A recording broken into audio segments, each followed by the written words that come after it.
Manoj Tiwari talk show में आप सभी का स्वागत है। मैं हूं चांदनी साहू।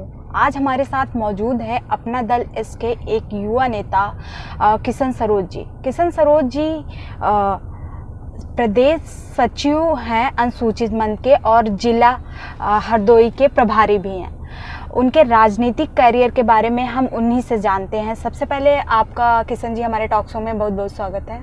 धन्यवाद।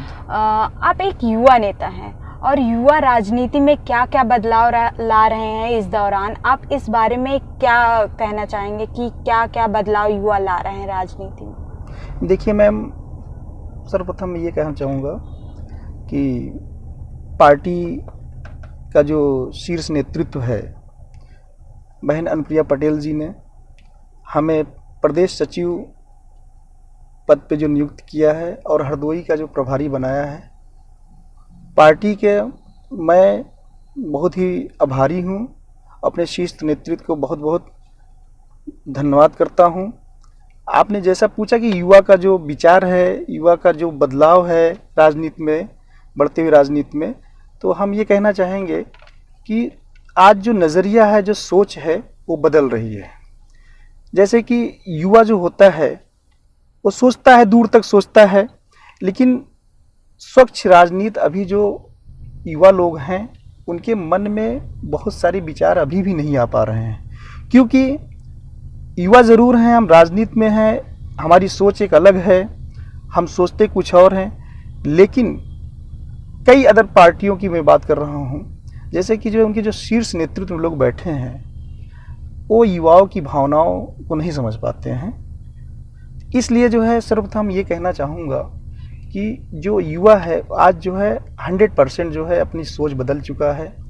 युवा जो है अपना देश के बारे में, अपना प्रदेश के बारे में अपनी सोच बदल रहा है। राजनीति में भी बहुत सारे राजनीति में बहुत सारे युवा आ रहे हैं। उनका योगदान क्या है राजनीति में? राजनीति में योगदान मैम ये है कि आज राजनीति में जो युवा आ रहे हैं वो देश के विकास के हिसाब से जो है अपना योगदान कर रहे हैं। अपना जो है भारत आगे बढ़े, इसमें जो है वो लोग अपना जो है राजनीति में आना चाहते हैं। राजनीति एक युवाओं का पैटर्न बन चुका है आज जो है, बस यही कहना चाहेंगे। आप अपना दल एस के एक नेता हैं, तो बीजेपी से गठबंधन हुआ है, तो बीजेपी से जो गठबंधन हुआ है, जो भागीदारी मिल रही है जिसके आप हकदार हैं, क्या आपको भागीदारी पूरी मिल पा रही है? जी, इसमें जो है जो भी भागीदारी है जो आप पूछना चाहती हैं, एब्सोल्युटली की जो है अगर हमारा गठबंधन है, हमारा शीर्ष नेतृत्व गठबंधन किया है, तो जरूर भागीदारी हमको मिल रही है। जी। उस भागीदारी के बारे में बताइए, मतलब किस प्रकार की भागीदारी बीजेपी से मिल पा रही है आपको? बीजेपी से भागीदारी क्या है कि हम लोग को जो भी रहे, हम लोग गठबंधन में हैं, हमारे जो भी विकास के कार्य में जो है हम लोग को जो भी काम है वो हो रहा है। हमारी पार्टी का जो है जो नेतृत्व, शीर्ष नेतृत्व बहन अनुप्रिया पटेल जी हैं, जो भी कुछ जो है रहता है, कोई भी समस्याएं होती हैं सड़क से लेकर सदन तक उठाती रहती हैं और उनमें जो है बीजेपी सहयोग कर रही है। क्या आप 2022 में विधानसभा जो आने वाला है 2022 में उत्तर प्रदेश का, उसमें चुनाव लड़ेंगे या उस लड़ेंगे भी तो आपके मुद्दे क्या होंगे चुनाव के? देखिए 2022 का चुनाव तो लड़ना तय है, क्योंकि आज जो उत्तर प्रदेश का जो सिचुएशन है, जो कंडीशन है, उसमें हमारी नेता बहन अनुप्रिया पटेल जी बहुत तेज़ी से उभर कर आ रही हैं। और सर्वप्रथम ये कहना चाहूँगा कि जो है हमारी जो शीर्ष नेतृत्व, जो हमारी पार्टी की राष्ट्रीय अध्यक्ष बहन अनुप्रिया पटेल जी हैं, एक खुद युवा नेता हैं, खुद युवा हैं, तो उनकी सोच है वो अलग नेताओं से डिफरेंट है। और आज जो 2022 का जो चुनाव उनका है, उनमें जो मुद्दा रहेगा वो शीर्ष नेतृत्व जो है तय करेगा, उसके लिए हम लोग नहीं बता सकेंगे। जी चलिए, तो आप अपने पिछले चुनाव के बारे में कुछ बताइए और 2022 में जो आने वाला चुनाव है उसके बारे में, तैयारियों के बारे में बताइए। 2017 में जो है हमारा भाजपा से गठबंधन था, अलायंस था। हम लोगों को 11 सीट मिली हुई थी। 11 सीट में हम लोगों ने 9 सीट जीता है और आने वाले समय में जो शीर्ष नेतृत्व तय करेगा उस पर हम लोग काम करेंगे। तो 2022 में जो चुनाव आने वाला है उसमें बहुत कम समय रह गया, तो आपका चुनावी मुद्दा जो है तय हो गया होगा, तो चुनावी मुद्दा क्या होगा 2022 में? चुनावी मुद्दा मैम, ये पार्टी में हम कुछ लोग बंधे हैं, पार्टी का जो चुनावी एजेंडा, चुनावी मुद्दा होगा, वो जो है शीर्ष नेतृत्व बहन अनुप्रिया लेकिन आप पटेल एक जी तय नेता करेंगी। हैं, लेकिन आप एक नेता हैं, आप जनता का प्रतिनिधित्व करेंगे, उनकी समस्याओं को आप ही देखेंगे, तो आप अपने क्षेत्र की समस्याओं को क्या देखते हैं कि उनके मुद्दों को आगे लाना चाहिए चुनाव में? देखिए, आज जो है दैनिक जीवन में सभी इंसान को क्या चाहिए? शिक्षा, स्वास्थ्य, सड़क बिल्कुल। और दुर्घटना, क्राइम, बलात्कार, ये सब ना हो, ये सारी चीज़ें रोकने के लिए जो है सारी चीज़ें आज जो है किसानों के हित के बारे में हो, नौजवानों के हित के बारे में, रोजगार मिले नौजवानों को।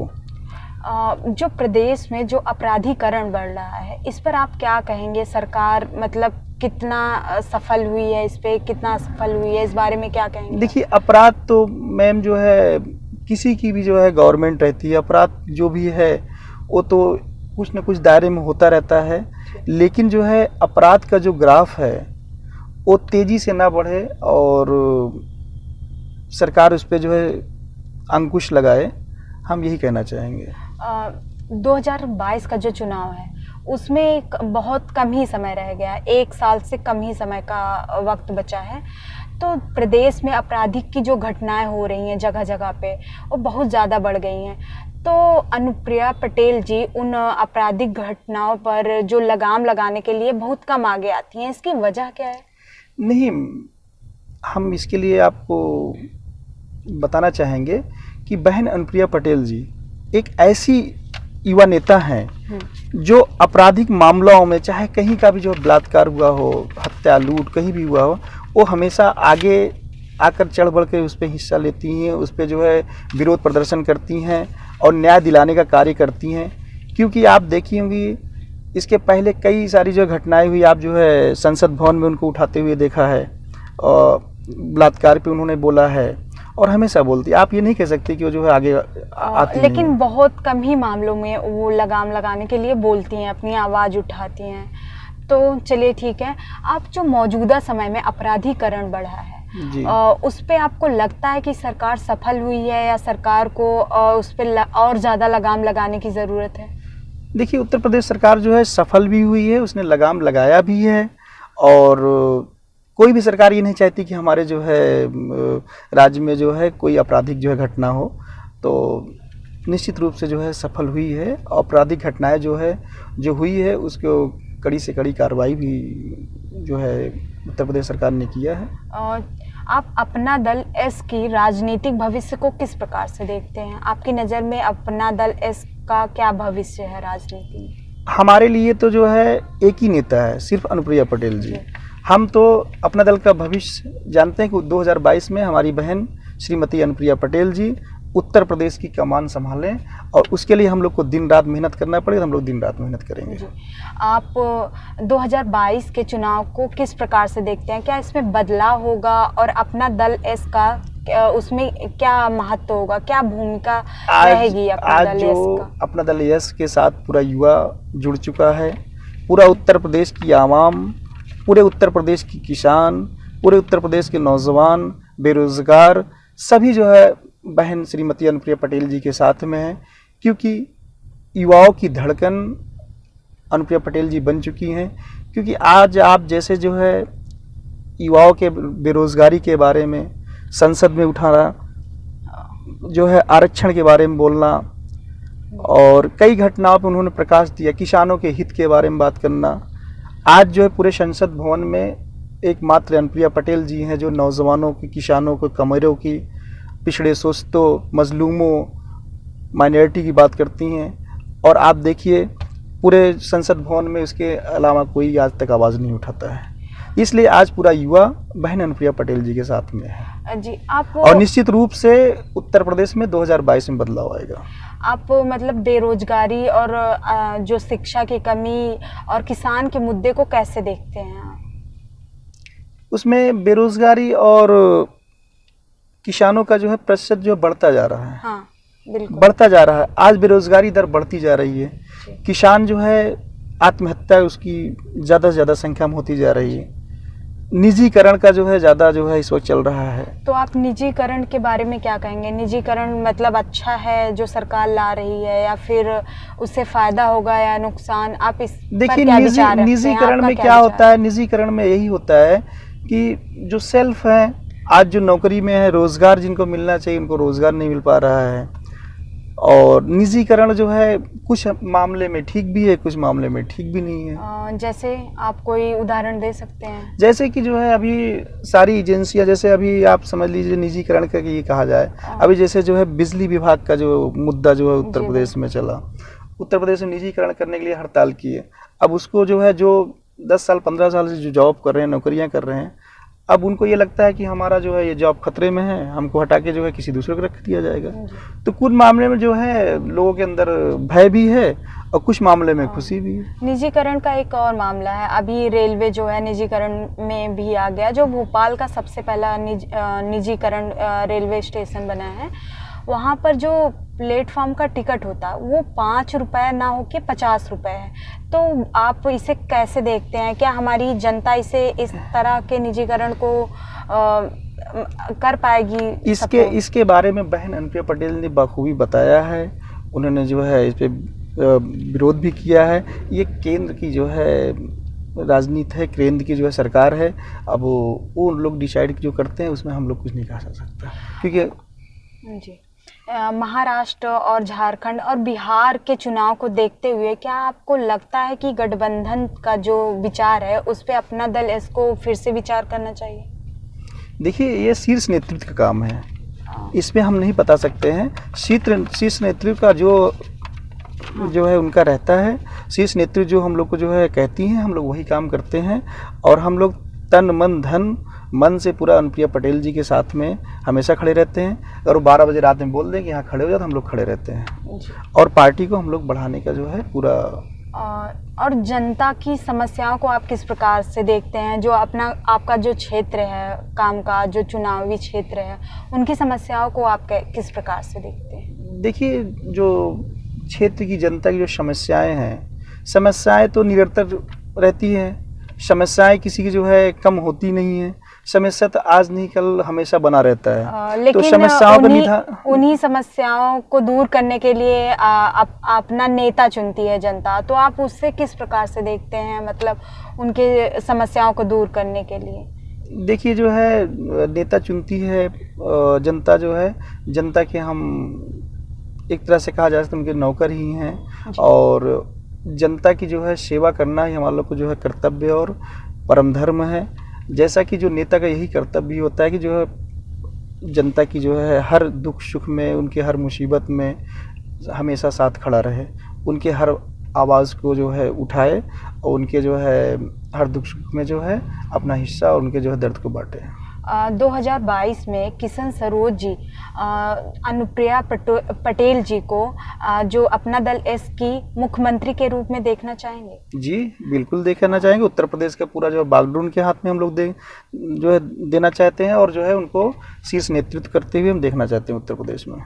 अगर आपको सोराव विधानसभा क्षेत्र में काम करने का मौका मिले तो आप सबसे पहले कौन सा काम करेंगे? कौन सा मुद्दा होगा आपका काम करने का? वहाँ कौन सी बड़ी समस्या होगी? हमारा जो सोराव क्षेत्र है, जो अगर मुझे काम करने का मौका मिलेगा तो हम सर्वप्रथम वहाँ का जो है ये जो जनता की जो दुख दर्द है और जनता की जो सबसे बड़ी परेशानी है, जो किसानों की समस्या है, बिजली और जो है पानी और सड़क, इस पे सुधार। उसके बाद शिक्षा की जो है नीति वहाँ पे हम और वहाँ क्योंकि शिक्षा की नीति ये है कि जैसे सोराव विधानसभा के अंतर्गत जितने भी अभी जो सेक्टर जो हैं स्कूल हैं, सेक्टर हैं, जितने जो है सरकारी स्कूलें हैं, सरकारी स्कूलों में आप जाके देखेंगे तो जो है दोहरी जो है शिक्षा नीति है। दोहरी शिक्षा नीति ये है कि जैसे कि उसमें जो है आप जो स्वयं जो टीचर उसमें जो है पढ़ाते हैं, जो अध्यापक हैं, वो स्वयं अपने बच्चों को उस स्कूल सरकारी में नहीं पढ़ाते हैं, वो अपने बच्चों को कॉन्वेंट स्कूल में पढ़ाते हैं। और लेकिन जो है जो गरीब मजलूम और जो लाचार लोग बच्चे आते हैं उनके साथ भी वो लोग भेदभाव करते हैं। जी बिल्कुल। दोहरी शिक्षा नीति है हाँ, वहाँ तो पे। आप इसको दूर करने के इसको लिए दूर करेंगे, इसको 100% दूर करेंगे। आपका प्लान क्या है दूर प्लान करने हम के का लिए? उसका जो स्ट्रक्चर जो है, हाँ। स्कूलों का जो स्ट्रक्चर है उसको हम जो है कॉन्वेंट के जैसा बनाएंगे और जी। बच्चों को सारी वो फैसिलिटीज, ड्रेस कोड से लेकर सारा जो फैसिलिटीज दिलाएंगे गवर्नमेंट से कि जो है हमारे जो है विधानसभा में आप जो है इस तरह कॉन्वेंट की सारी व्यवस्था होनी चाहिए। जी बिल्कुल। तो आप से मेरा आखिरी सवाल है कि आप अपने क्षेत्र की जनता को क्या संदेश देना चाहेंगे?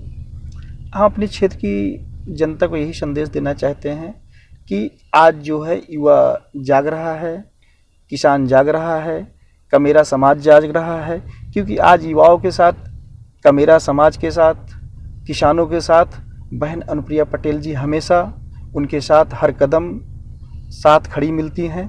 इसलिए मैं अपने क्षेत्रवासियों को यही कहना चाहूँगा, जितने भी लोग हैं सभी अपना दल यश में भारी से भारी संख्या में आएँ और बहन अनुप्रिया पटेल जी को जो है उत्तर प्रदेश का नेतृत्व करने का मौका दें। जी, आपका हमारे टॉक शो में बात करने के लिए बहुत बहुत धन्यवाद। Thank you.